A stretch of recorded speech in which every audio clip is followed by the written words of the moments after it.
Hello and welcome to another CAD clip on AutoCAD 2007. We're talking about 3D stuff here, continuing along, I think lesson 24.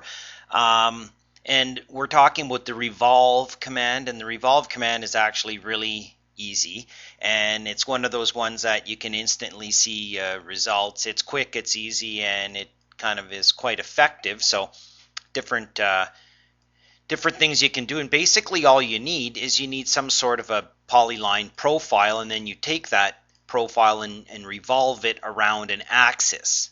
Okay, now the axis needs to be in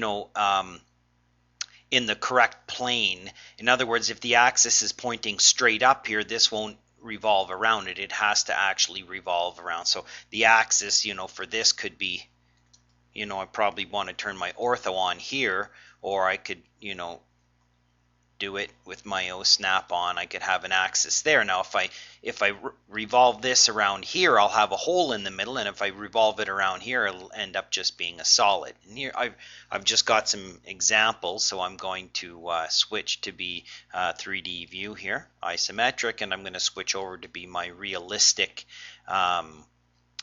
visual display here and my visual styles. And I've also plopped on some materials here just by grabbing my toolbar and then using that, and we can have a look at that. But all I've done here in this case, I've taken this and swept it around, and it makes a kind of a flying saucer effect there. You can see that.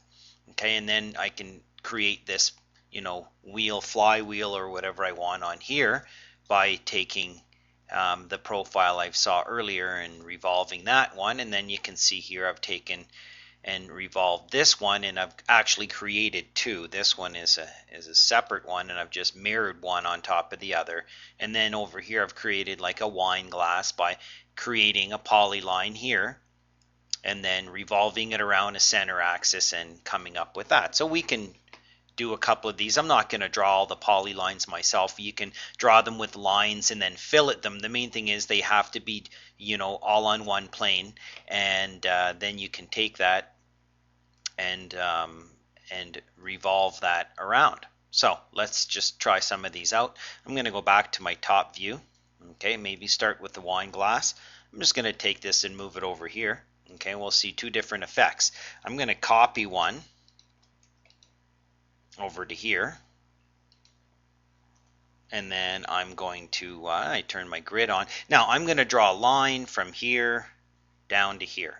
Okay, then I'm just going to copy that over, to be about there. Okay, I'm going to use my revolve tool right up in here, one of the last ones on our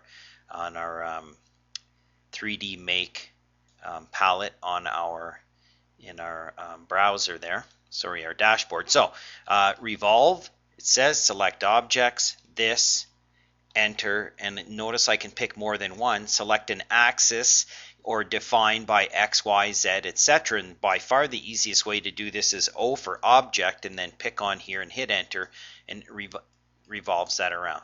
Okay, we can repeat that. Revolve this, enter, enter this, enter, enter. Oh, let's try that again.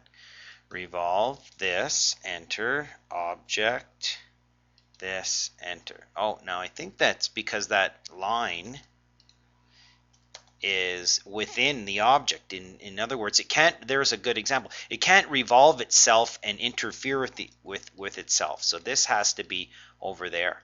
Okay, try that one more time. There's a good mistake. Revolve this, enter, enter for object, and pick there. You can also say how many degrees you want to do that. Maybe I'll undo that. Revolve this, enter, enter for object, and then just go 260 degrees instead of 360. Okay, and then go down and look at that in 3D view.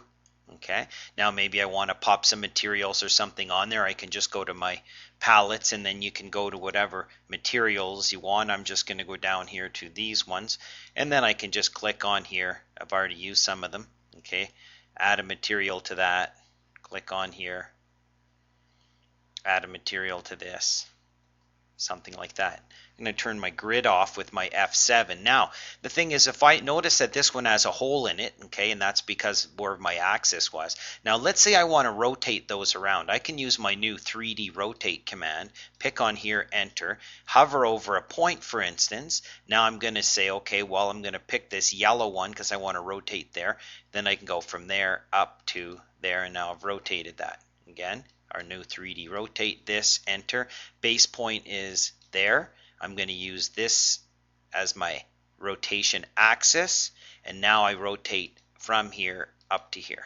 Okay. You can also go onto your view palettes and switch between here, because when you go in here you can say just use your normal rotate, you know, this, enter from here down to here. Okay, that type of thing. So you know, you can also, if you get confused with the 3D rotate, just go to the side view or front view or wherever you want to go to, and then maybe do your rotating from there and then go back to your 3D view. Okay, so you can rotate that in a couple different ways, but going back to here, okay, that's that one. Okay, same thing. Now I'm going to draw a line. You can do this also while you're in perspective mode, or maybe if you're in conceptual mode. Okay, notice that realistic shows the materials, conceptual doesn't.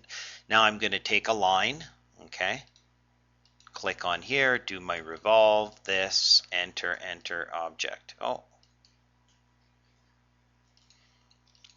enter, object, this, enter. Okay, revolve that around there. Okay, let's go and have a look over at this guy here. Let's erase this flywheel or pulley.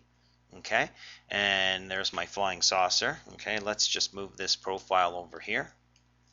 Okay, now I'm going to draw a line. I'm going to draw it over here. I'm going to keep my ortho on even though I'm in perspective mode. Isn't that cool? Okay, with my sketch lines as well, my jittering and my edging on my visual style. So I'm going to do a revolve, this, enter, enter for object, pick this, enter for 360. Now I think there's a problem that those are not, you see my line is not on the same axis, on the same plane, so that's good. So I'm going to go back to my top view, which is where I should have did this anyway. I'm going to erase. Now I'm going to draw a line and I'm going to snap to that point. Then I'm going to take this and move it away. Okay, now if I do my revolve, this, enter, enter for object, this, enter, and away we go. Go back to my 3D view, okay, maybe go to my realistic, and then maybe go back to my materials that I'm having fun with, and maybe grab a material and apply that material to my object, get some bit of shininess on there. Okay, and then the last one here is the flying saucer. Let's just go back to our 3D 2D view. Okay, and let's go back to the top. Because we can just go back and forth. Now I'm going to draw a line, same type of thing from here to here. Do my revolve, this, enter, enter, this, enter, and away we go. Now go to here, and there's the flying saucer that I made, and I need to rotate it. So this time I'm going to go to my right hand side view, okay, and I'm going to say R for rotate, this, enter, and then from here I can rotate that up like that. Go down over here, okay, maybe go to my conceptual view. Maybe instead I'll just make this color instead of a material, okay, and you can have it by layer, whatever you want. Go in, pick a different cool color, hit OK, and away you go. And then all I did here, of course, is insert an image. Okay, I went insert, raster image, and then I grabbed that raster image and I hit it, and then I, you know, place that in the drawing, and then I just rotated it into place and put it on there by rotating and wiggling that around. Kind of fun. So lots of different stuff you can do with the revolve command. Okay, some different examples here. Depends on the axis. The main thing is your axis has to be on the same plane, and the object has to be able to revolve around it, and then it can't interfere with itself as it revolves around, and then from there it's a matter of adding in your materials and some stuff that we're going to talk about in some future lessons.